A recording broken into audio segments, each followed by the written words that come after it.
church. Just the whole, just to give. Right. Yeah, and the regular events, like, if you want.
very madly.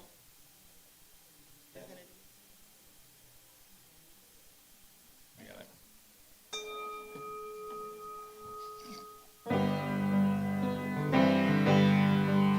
Whoever you are, we welcome you.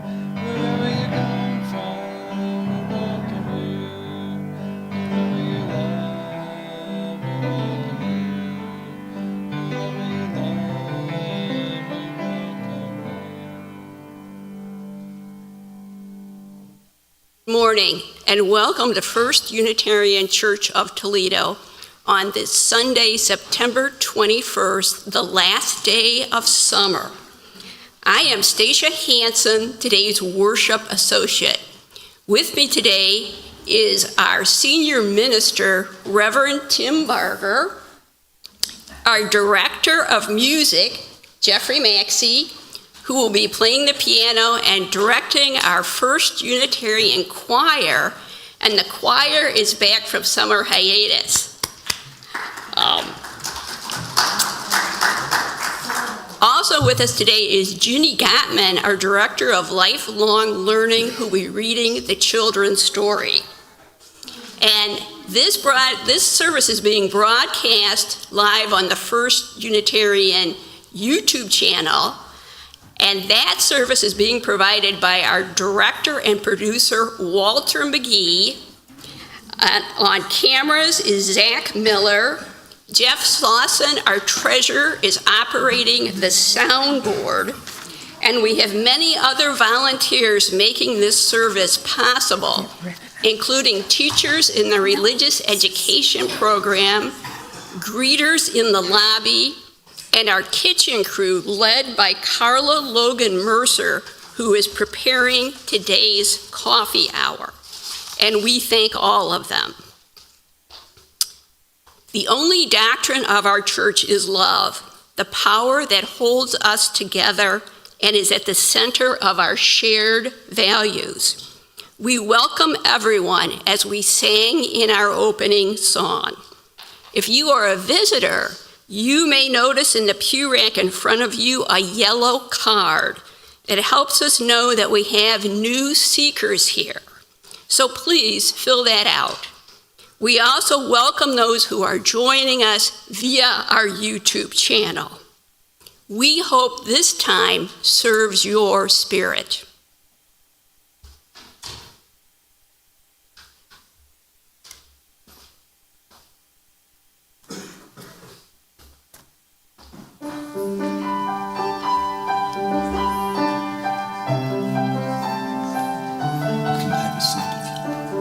Thanks.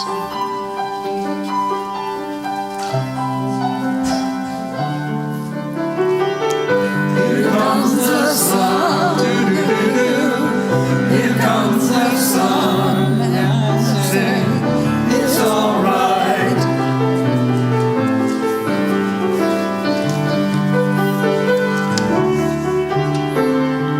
Little darling, it's been a long, lonely winter. Little darling, it seems like years since it's been here. Here comes the sun, here comes the sun, and I say it's all right.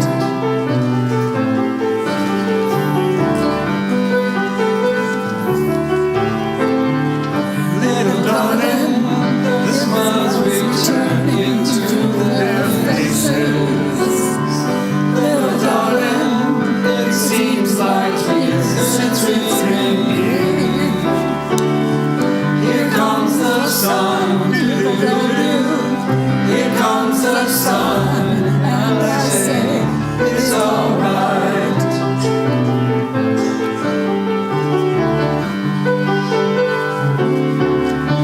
Sun, sun, sun, here it comes. Sun, sun, sun, here it comes.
Hi, I'm Reverend Tim, and let me add to Stasia's welcome.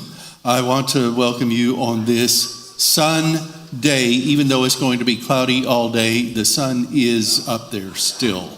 We know that because of science. Anyway, I'm going to be sitting in this chair for the entire service today. I managed to pull a back muscle, and it makes it hard for me to move around. So you fortunate people get to look at me sitting in this chair the whole time, no matter what's going on. Anyway, welcome again. The flame of the chalice that we light in our gatherings symbolizes courage and illumination and honors our search for truth and meaning. Let's all say the words for chalice lighting together. They're on the screen and in our order of service as Stasia lights the flame. Our chalice has the spirit of Unitarian Universalism. We light it centered in love. May it glow with sacredness and shine for each and for all. And let's continue reciting together with Stasia leading us in the covenant of our congregation. This is not a creed, but what we share with general agreement. Love is the doctrine of this church. The quest for truth is its sacrament, and service is its prayer. This is our great covenant, to dwell together in peace, to seek the truth in love, and to help one another. Now, please join us for some congregational singing. And for you who are willing and able, please stand. It's number 40, The Morning Hangs a Signal.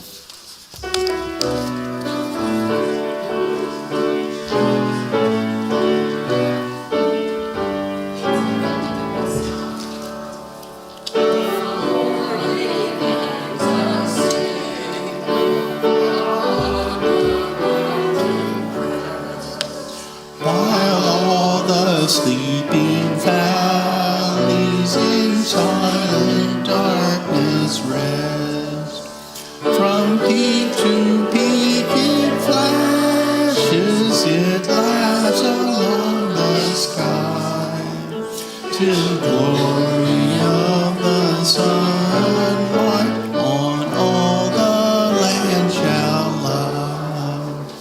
Above the generations, the lonely prophets rise, while truth flares as the day star within their glowing eyes, and other eyes beholding are kindled from that flame, and dawn becomes the morning when prophets love proclaim. The soul has lifted moments above the drift of days, when life's great meaning breaketh in sunrise on our ways. Behold the radiant token of faith above all fear. Night shall release its splendor, that morning shall appear.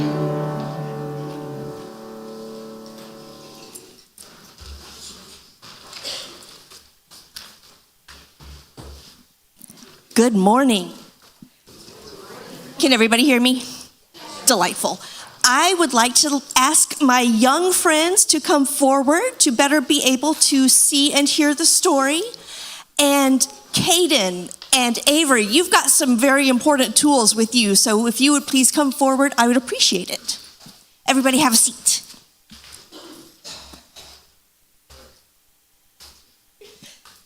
All right. Before we begin, I would like to make one very important announcement. Our friend Jackson here has a birthday when? Tomorrow? Tomorrow, which he is. Happy birthday to you. Happy birthday, dear Jackson. Jackson. Happy birthday to Cha-cha-cha. All right, awesome children. It is so nice to see so many faces today. So today, we are going to continue our story from last week. We talked about Blair Mountain, about some coal miners who were fighting their bosses in West Virginia.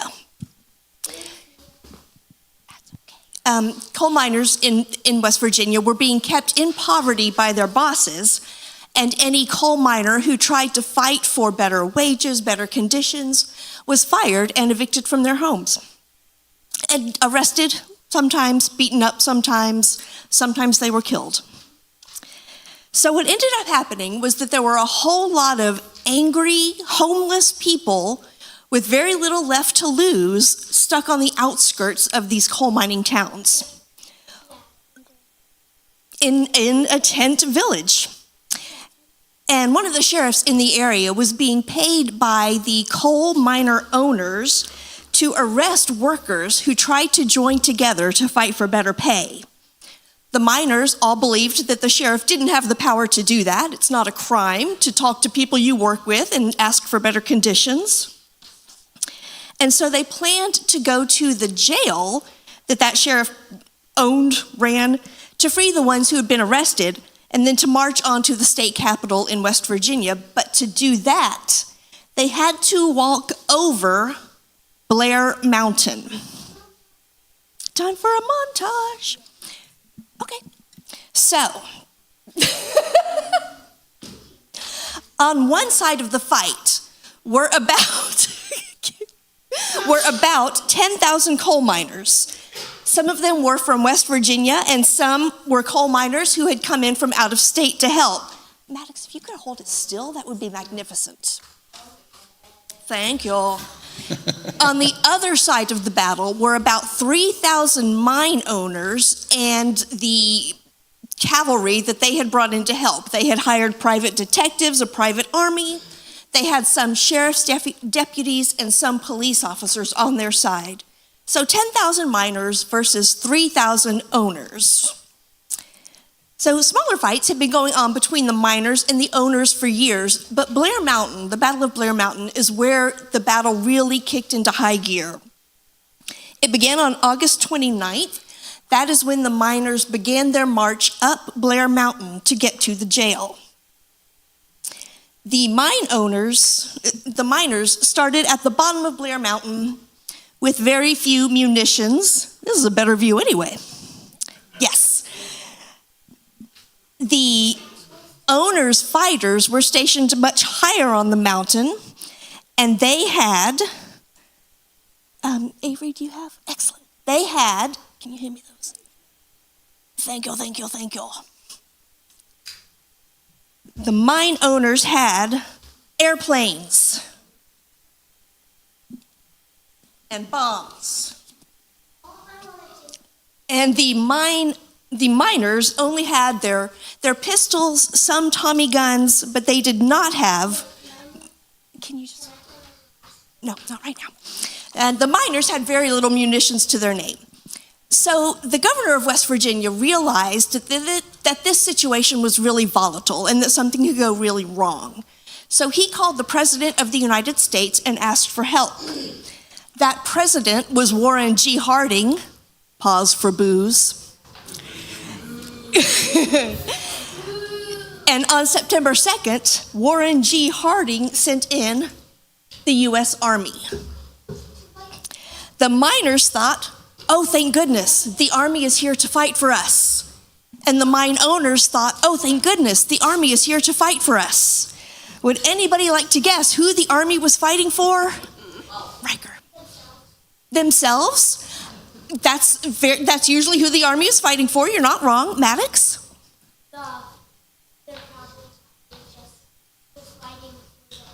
They're fighting for the owners. Excellent guess, Maddox. You are correct. The miners had no intention of taking on the U.S. Army. A lot of them were veterans anyway, and they also knew that the Army was not their enemy. The coal mining bosses were. So the miners surrendered to the Army, and nearly 1,000 of them were arrested for murder and treason. Most people believe that a total of 16 people got killed in the Battle of Blair Mountain.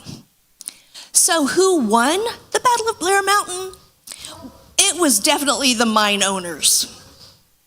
But the miners were really proud and really energized that they did not surrender to the people they were fighting against. They surrendered to the U.S. Army.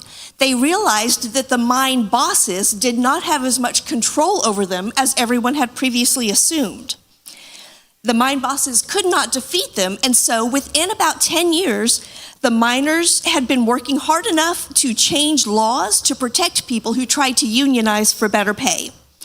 So even though the miners lost this battle, they had not lost the war. The miners were strong because they stuck together. They did not let the mine bosses divide them. Today, there are still plenty of rich bosses who try to keep their employees in poverty. It is our job as Unitarian Universalists to fight for fairness and justice, usually not by actually going into the battle. Usually, it's by talking to our friends and our leaders and by voting. So when the next battle between the powerful and the weak happens, who are you going to fight for? Thank you. Yeah, that's the people in the miners, yes.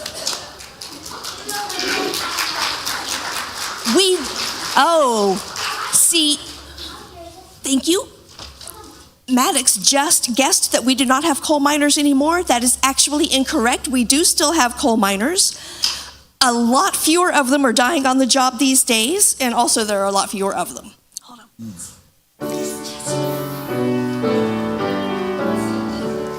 As you go on your way, may you be filled with gladness. Go enjoy, go enjoy. May fortune bless your day with peace and loving kindness. Go in love, go in love. And this is when the kids are leaving for religious education along with teachers and helpers.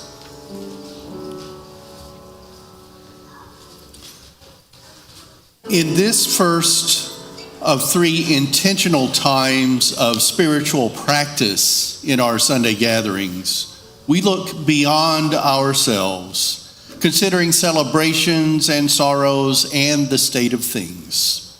I say intentional because I hope that for many of you, the entire Sunday service is filled with opportunities for spiritual practice.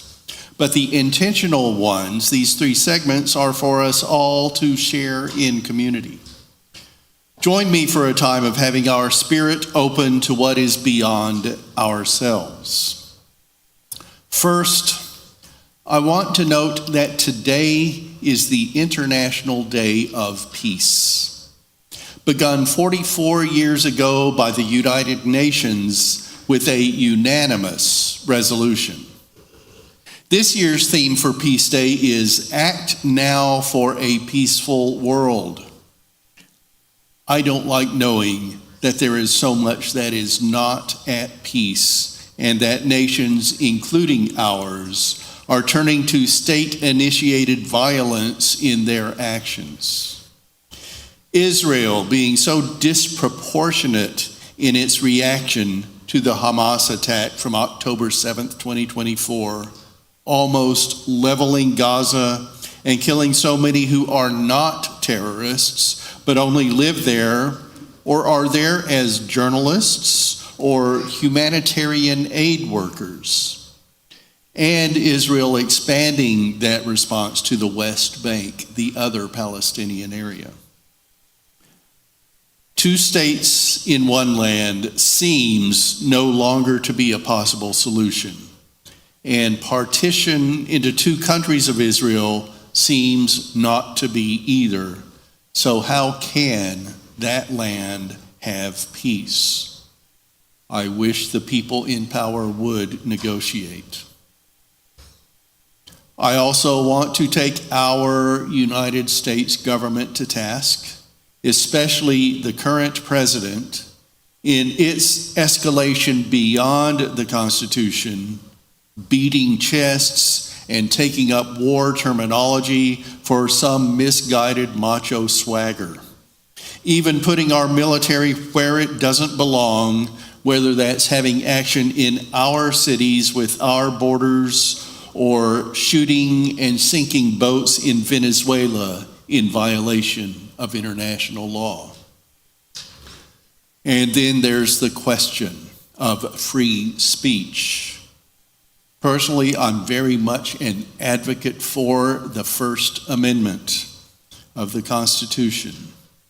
Congress shall make no law respecting an establishment of religion or prohibiting the free exercise thereof, or abridging the freedom of speech or of the press, or the right of the people peaceably to assemble and to petition the government for a redress of grievances. I have preached on the First Amendment before, and I have a feeling I might do so again soon. But it's very important for this country and to Unitarian Universalists and other religious liberals. We're helped by not having a state-sanctioned religion such as Christian nationalism, which seems to be preferred by those in high places misusing political power today, and that we can express our own religion in the ways we want, which is free exercise and goes beyond Sunday services into all aspects of our being religious people.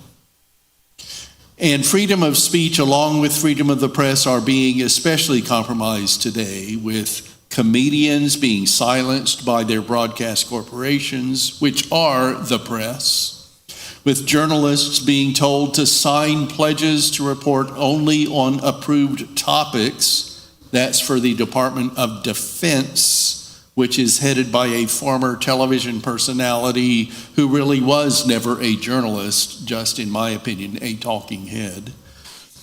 And those networks, the visual press, paying the current president fealty in terms of real money to be able to enlarge their own business in president-friendly ways.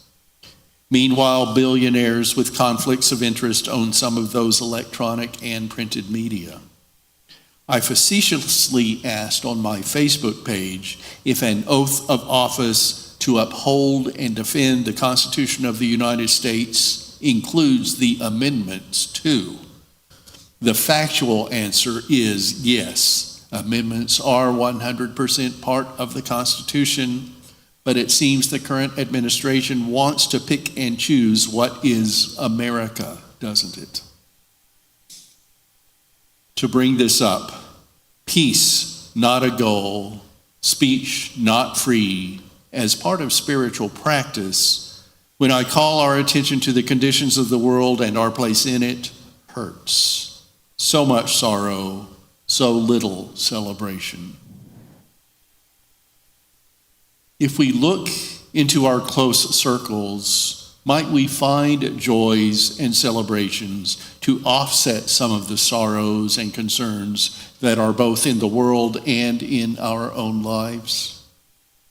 There are people in our circles who, with their family and friends, have challenges of life and death, including hospice to help die with dignity, health and illness, along with unexpected complications and more medical attention, home and travel, financial security and monetary stress.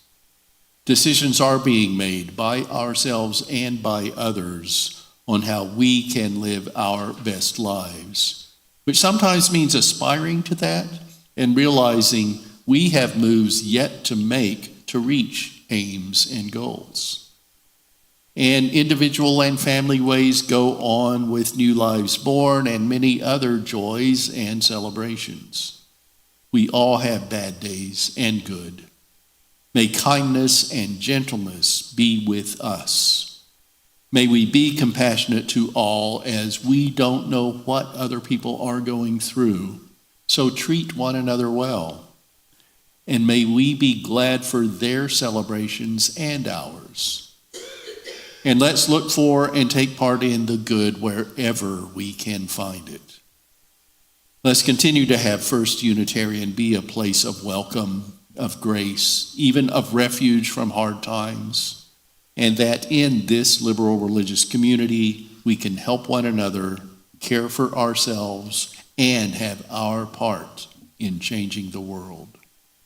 Please share mercy and dignity, and remember to breathe. One reason we join in religious gatherings is to realize common links. We know the uncommon is here too. Let's be together in faith, hope, and love. Amen.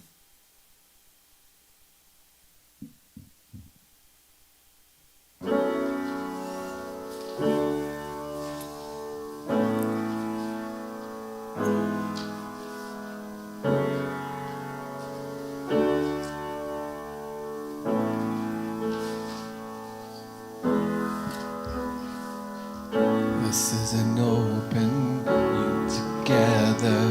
Tomorrow's in our hands now. Find the words that matter, say them out loud, and make it better somehow. Looking down above the moon, it's a tiny blue marble. Who would have thought the ground would stand, or could it be fragile? This is a love song to the earth. You're no ordinary world, a diamond in the universe, heaven's poetry to us. Keep it safe,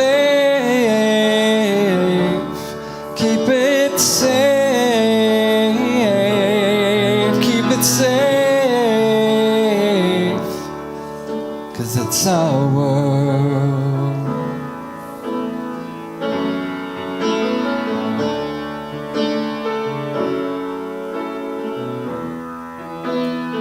It's not about possessions, money or religion. When the only real question that matters is this still the matter? Looking down from up on the moon, you're a tiny blue marble. Who would have thought the ground that we stand on could be so fragile? This is a love song to the earth. You're no ordinary world, a diamond in the universe, heaven's poetry to us. Keep it safe, keep it safe, keep it safe,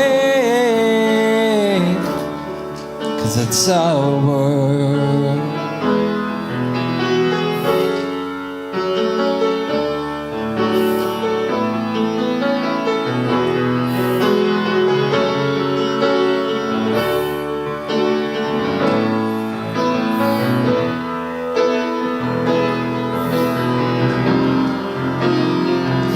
This is a love song to the earth. You're no ordinary world, a diamond in the universe, heaven's poetry to us. Keep it safe, keep it safe, keep it safe, 'cause our world, it's our world,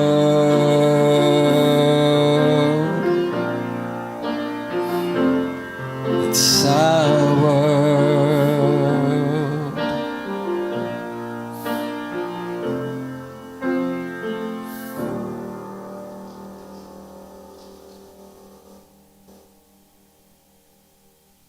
Thank you, Jeffrey. Please join me for more intentional spiritual practice, a time of meditation, contemplation, and prayer. I'll read you my friend and seminary classmate, Reverend Lori Gorgas Laban's fall equinox meditation. And then we'll have 1 minute of silence, briefly hearing nothing around but the sounds that do surround us on this last day of summer. Pause. Balanced in the center between the longest and shortest days, equinox. The wheel of the year turns and turns again. The air cools, days shorten.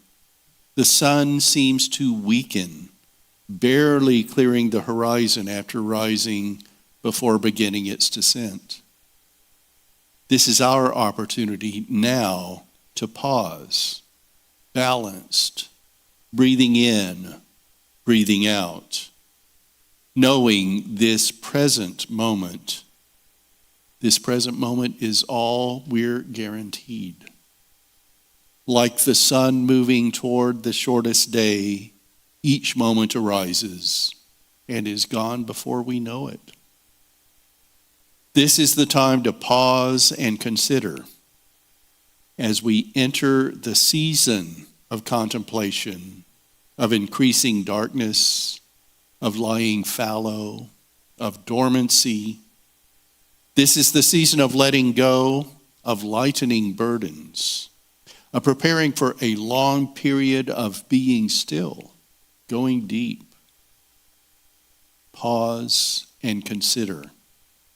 Binaries, dark and light, hot and cold, chaos and order. Neither extreme is inherently good or bad. It's all a matter of balance, of honoring the spectrum for which binaries mark the endpoints. Today we mark the midpoint between summer and winter solstice, a time to seek balance and be free. Blessed be. Amen. Let's observe 1 minute of silence, and then together we'll sing only the third verse, which is in your order of service, of number 163, For the Earth Forever Turning. A minute of silence.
For the sun, for rain and thunder, for the seasons' harmony, for our lives, for all creation, sing we our joyful praise to thee.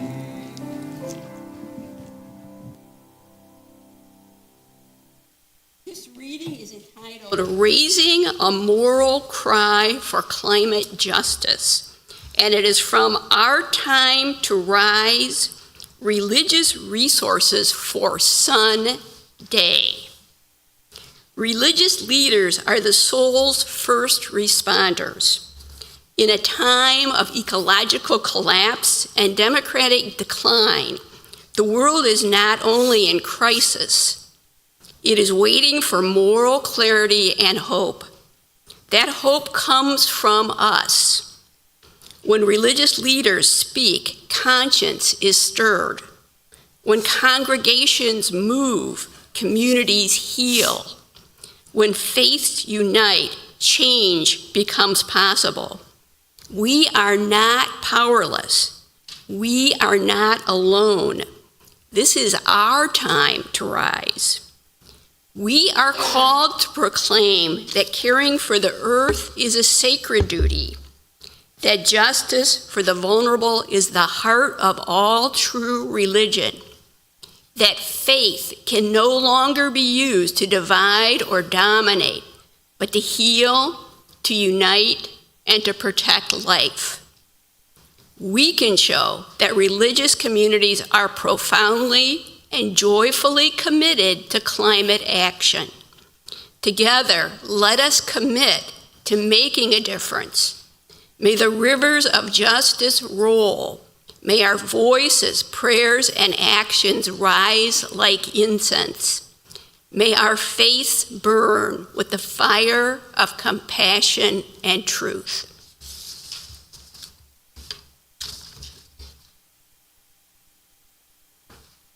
Today is a Sunday, but as the title of the service indicates, it's also Sun Day.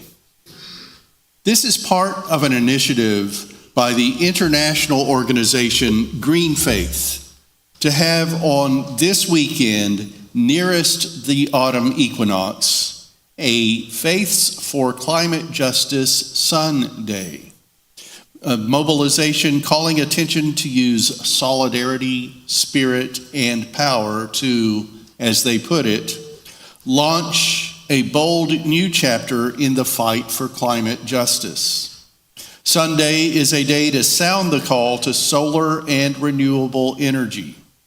As people of faith, we know that fossil fuels are no longer the way to go. I'm on board. So I'm bringing this to you. Let me tell you what we're exploring at First Unitarian Church of Toledo. We've had solar panels for a few years. Is it since 2019 when we finally got them installed? But we haven't watched closely how the solar panels have contributed to our own energy usage. It took a lot of time and effort from members of our congregation to get the funding for the solar panels and then to have them put on our roof and connected to the utility grid. And we kind of sat back after that, in a way restoring personal energy and trusting the equipment to do its thing without our involvement, letting the sun do its thing. Thanks to some Toledo Unitarians, we're re-energized now in a way and talking about next moves. With Randy Ellingson, a physics professor at the University of Toledo, who has a continuing connection with our church, and several congregation members who are interested in expanding our dedication to using the sun as a source of renewable energy here on our church campus. We're exploring the possibility of adding more solar panels, which had always been considered a possibility, and this time maybe using ground-based panels, kind of like you see on the Anthony Wayne Trail next to the Toledo Zoo, which could provide all the electricity capacity we'd need for 3205 Glendale, and possibly provide ways for other organizations to join in for usage as well as to sell to Toledo Edison the power generated that we don't use. We have plenty of room for that in our backyard. That's not all theoretical, and we're in conversation now, not just daydreaming. And for the solar panels we already have in operation, we've been able to connect software that shows their contribution to our power needs.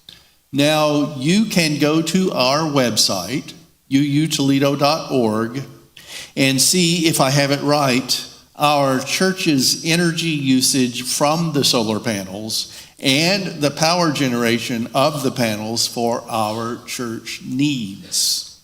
And that's like, see, today's usage, I believe. That's our direct way that today is Sunday. We ought to be involved in another way, outside of our own place. And that's one of my calls for today. There's a lot going on in our federal government and politics to minimize use of renewable energy and to ignore, in effect, to cancel the climate crisis. We must oppose that. And I hope that many voices in multi-faith togetherness, including our Unitarian Universalist congregation, can do something to keep this topic, this need, this movement in discussion. It's our responsibility as a green sanctuary church, isn't it? As we're getting more involved in social action and social and racial justice, let's keep environmentalism there along with political action and racial justice. Put some of that into our postcard writing, for example. We have made ecology and climate justice part of our outreach, such as involvement in saving Lake Erie from pollution and misuse. Let's keep at it and have the warmth of sunlight as a continuing action, too. Don't let the climate crisis and environmental justice be niche causes. This is a worldwide concern, regardless of what politicians and tycoons say about the good of coal and oil and their imagined abundance of fossil fuel. Remember, people have been coming up with new ways to find, extract, and use fossil fuel because it's not a renewable resource. They keep getting close to running out, it seems, so they have to find other ways to get it, ways that aren't friendly to our planet. Fracking for natural gas started in 1949.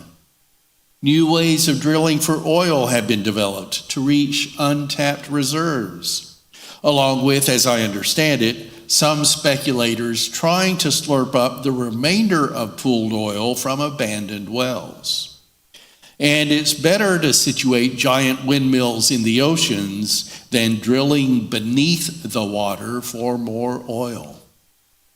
We have light, heat, wind, and water that all can produce energy without eliminating the resources from our ecosystem.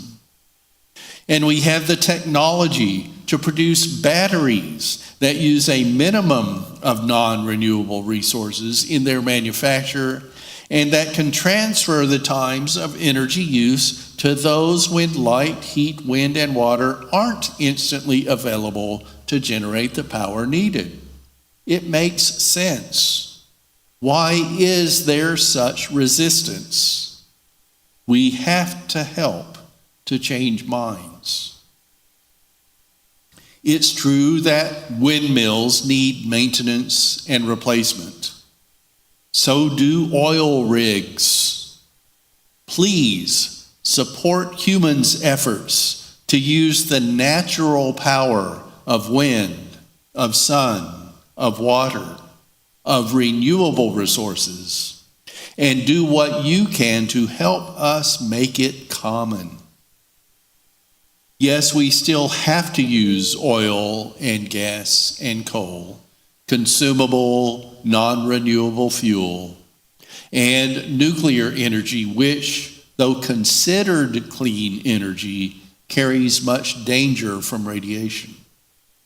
But we can try to minimize our individual consumption when we can, such as by using ethanol-added gasoline in our cars, which reduces greenhouse gas emissions, and I expect helps the corn planters in our area, whose crops can be among those used to produce ethanol. Slightly lower gas mileage is a trade-off, but a slightly lower price at the pump is a benefit. And if you're accustomed to always having air conditioning in operation, consider opening the windows of your house or car on temperate days. letting nature inside in a way. It's Sun Day. Let it shine for climate justice. And may you help climate justice be realized. Statia's reading just before the sermon was from material that GreenFaith prepared to support those of us holding celebrations of Sun Day. I'll close this talk with another reading from those religious resources. GreenFaith says, "This is our time to rise like the sun." I quote from the website. In this difficult time, let's never forget, we are called to proclaim that protecting the earth is a sacred duty. We are called to declare that justice for the vulnerable is the heart of true religion and the moral core of democracy. We are called to reclaim the public square from those who would use faith to divide and destroy. This is our moment. This is our time to rise. May our voices be loud, our spirits bold, and our love for the earth and all people unstoppable. So be it, and blessed be.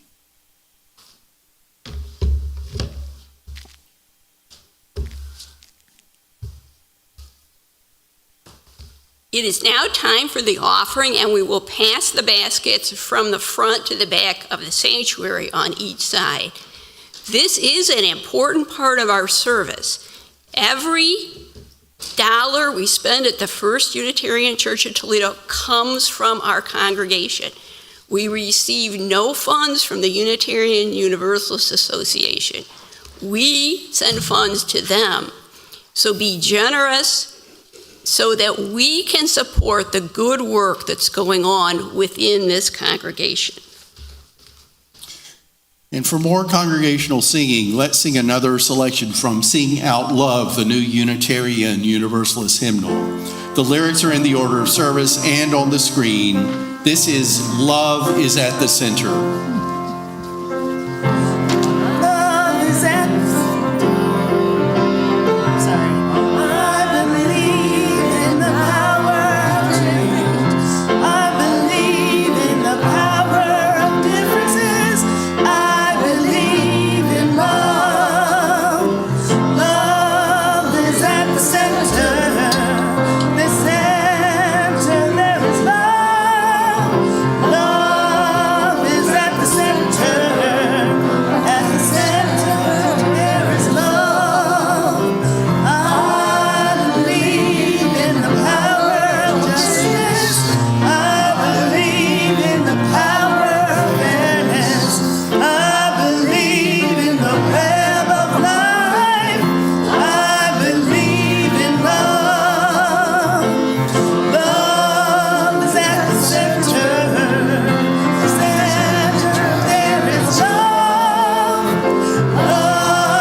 It's the coming soon part of our gathering where we tell you what's scheduled for next Sunday, we give some announcements, and we also let you know what's up for right after we leave the sanctuary.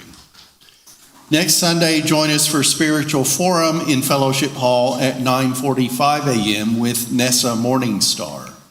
If you're curious about pagan paths or simply in search of a warm cup of tea and meaningful conversation, Fellowship Hall will be your destination. Nessa Morningstar and other pagans from our community will share their practices, and they can answer questions about paganism. You might remember Nessa from a few years ago when she used the name Sandy Zentz as a Toledo Unitarians member who was active in working to build a pagans circle in our congregation. We briefly got sight of Nessa 2 weeks ago when she and her partner White Crow were part of our ukulele orchestra for the in-gathering service. Nessa and her friends will host Sunday morning tea with pagans for the Spiritual Forum at 9:45 a.m. a week from today. For the 11 a.m. gathering next Sunday, Reverend Tim will bring a sermon entitled, Many Blessings. Our congregation, like many others, have been affected by attempts at cybercrime, such as receiving emails supposedly from the minister, but sent from an address by people attempting to steal money from you. And we've seen other ways people try to get church information to use in their criminal action. This is so important for our awareness that Reverend Tim decided to use this topic in a Sunday morning service. He doesn't use the term many blessings when he sends emails, but the cyber criminals impersonating him do, so he chose that for the sermon title. So I just stole many blessings from them. Also coming soon, I noted in our first time of intentional spiritual practice that today is the International Day of Peace. At 6 p.m. today at Park Church, where our friend Ed Heilman is the minister, the Multi-Faith Council of Northwest Ohio will celebrate with their monthly Blessings of Diversity service and Dances of Universal Peace, coordinated by our own Judy Troutman.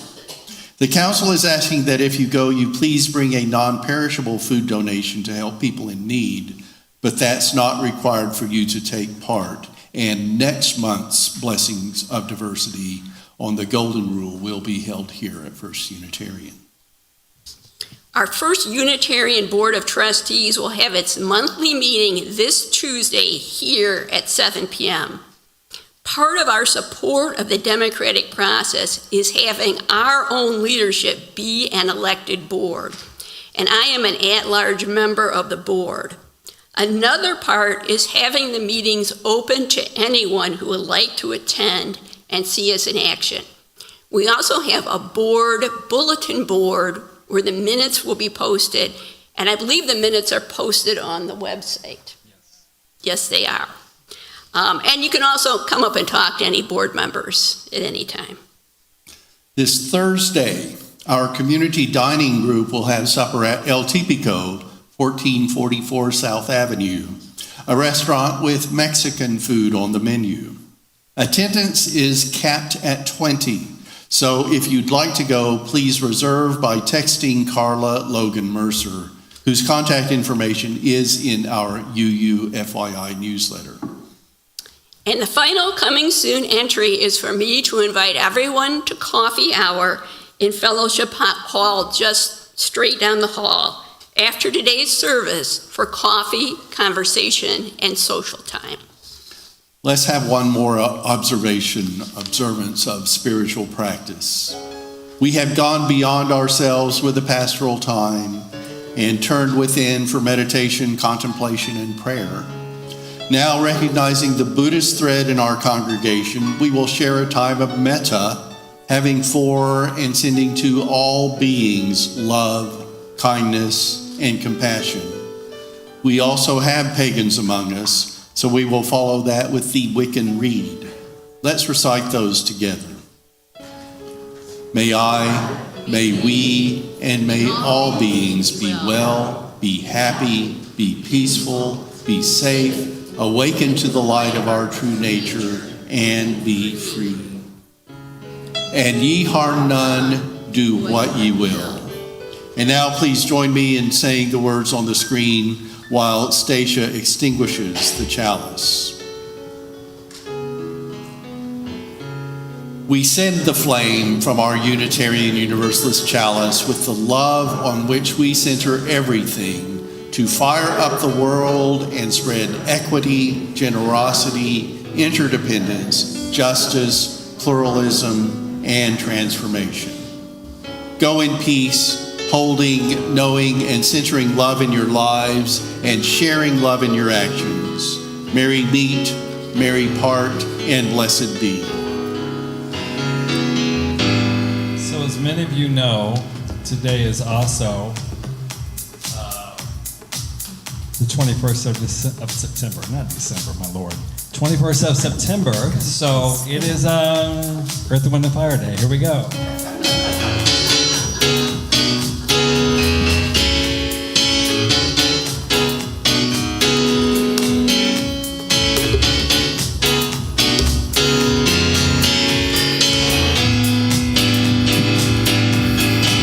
Do you remember the 21st of September?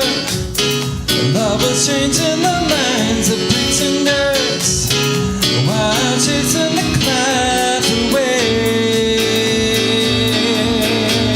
Our hearts were ringing and the key that our souls were singing as we danced in the night. Remember how the stars stole the night away. Body high, say do you remember the body high, dancing in September, the body high, never was a cloudy day. Badu, badu, badu, badu, badu, badu, badu, badu, badu, badu, badu, badu, hey. My thoughts are with you, and holding hands with a heart to see you. Only blue talking love. Remember how we knew love was here to stay. Now December found the love we shared in September. Only blue talking love. Remember the true love we shared today. Hey, hey, hey. Body high, say that you remember the body high, dancing in September. The body high, never was a cloudy day. There was a body high, body high, body high, body high, body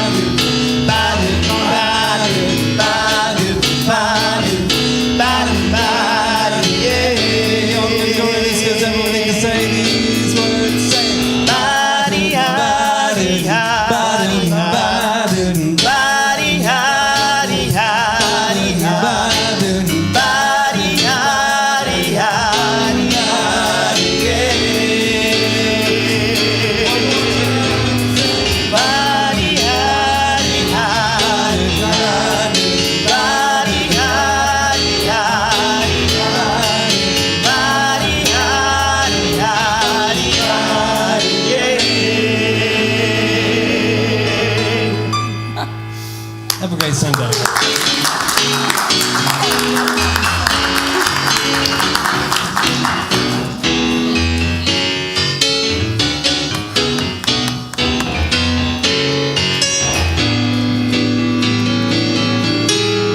Now December found the love we shared in September. Only blue talking love. Remember the true love we shared today. Body, body, body, body, body, body, body, body, body, body, body, yeah. Body, body, body, body, body, body, body, body, Y'all can go whenever you want. We can just do what else.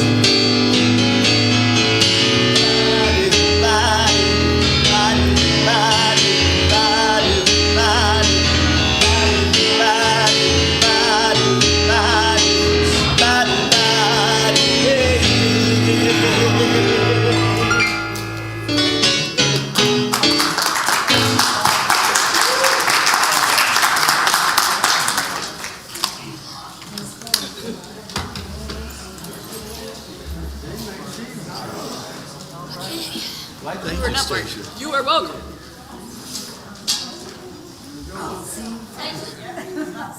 Yes.